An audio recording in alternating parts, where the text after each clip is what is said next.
ఏదైనా ప్రమాదం జరిగితే వీలైనంత త్వరగా అందులో చిక్కుకున్న మనుషుల్ని ప్రాణాలతో కానీ నిర్జీవంగా అయినా కానీ బయటకు తీసేందుకు ప్రయత్నిస్తారు. అయితే ఎస్ఎల్బీసీ సొరంగం తవ్వకం ప్రాజెక్టులో జరిగిన ప్రమాదంలో రోజులు గడుస్తున్నా అసలేం జరుగుతుందో ఎవరికీ తెలియటం లేదు. ఎస్ఎల్బీసీలో కుప్పకూలిన మట్టి పొరల కింద 8 మంది కూలీలు చిక్కుకున్నారు. ఆహారం లేకుండా 5-6 రోజులు ఉండటం అసాధ్యం. ఓ రకంగా చెప్పాలంటే బురద నీటిలో వారు కూరుకుపోయి ఉంటారు. ఇంత ఘోరం ఎలా జరిగిందన్నది పక్కన పెడితే ప్రమాదం జరిగిన తర్వాత కూడా ఎందుకు అంత చురుగ్గా స్పందించలేదన్నది చర్చనీయాంశంగా మారింది. 2004లోనే అప్పటి కాంగ్రెస్ ప్రభుత్వం ఎస్ఎల్బీసీ ప్రాజెక్టుకు శ్రీకారం చుట్టింది. 2008 కోట్ల అంచనా వ్యయంతో 2005 ఆగస్టు 11 పరిపాలనా అనుమతులు జారీ చేశారు. 2006లో సొరంగ మార్గం పలుకు శంకుస్థాపన జరిగింది. అయితే ఈ సొరంగ మార్గం డిజైన్లోనే చాలా సంక్లిష్టత నెలకొంది. శ్రీశైలం టైగర్ రిజర్వ్ ఫారెస్ట్ మీదుగా భూమి ఉపరితలం నుంచి 1/2 కిలోమీటర్ లోతులో ఈ సొరంగ మార్గం ప్రతిపాదించారు.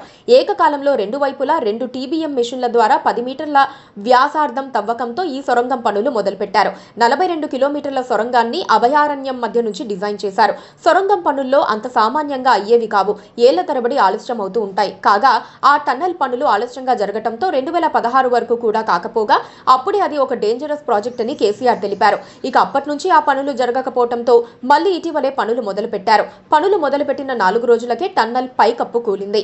ఎస్ఎల్బీసీ తవ్వుతోన్న క్రమంలో శ్రీశైలం నిండినప్పుడల్లా టన్నెల్లోకి నీళ్లు వచ్చి మూగిపోతూ ఉంటుందని, మళ్లీ వాటిని క్లియర్ చేయాల్సి వస్తుందని కేసీఆర్ అసెంబ్లీలో చెప్పారు.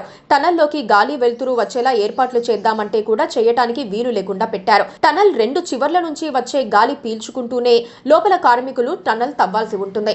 ఇలా ఎవరైనా పెడతారా అని కేసీఆర్ అప్పట్లోనే ప్రశ్నించారు. ఎస్ఎల్బీసీ గురించి ఎప్పటి నుంచో వింటున్నాం. ఇంకెన్నేళ్లకు కంప్లీట్ కావాలి? ఇది ఎవరి పాపం? తెలంగాణ ప్రజలు ఎందుకు శిక్ష అనుభవించాలంటూ కేసీఆర్ మండిపడ్డారు. బోర్ చేసుకుంటూ వెనక నుంచి లైనింగ్ చేసుకుంటూ వెళ్తారని, దాన్ని ఒకవేళ వెనక్కి లాగేద్దామంటే లాగలేమని, ఒకవేళ లాగాలంటే వెనుక చేసిన లైనింగ్ అంతా కూల్చేయాల్సిందేనన్నారు.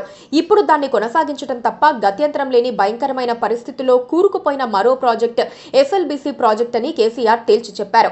ఇప్పుడు ప్రమాదం జరగటంతో అదే నిజమని తెలంగాణ సమాజం అంగీకరిస్తోంది.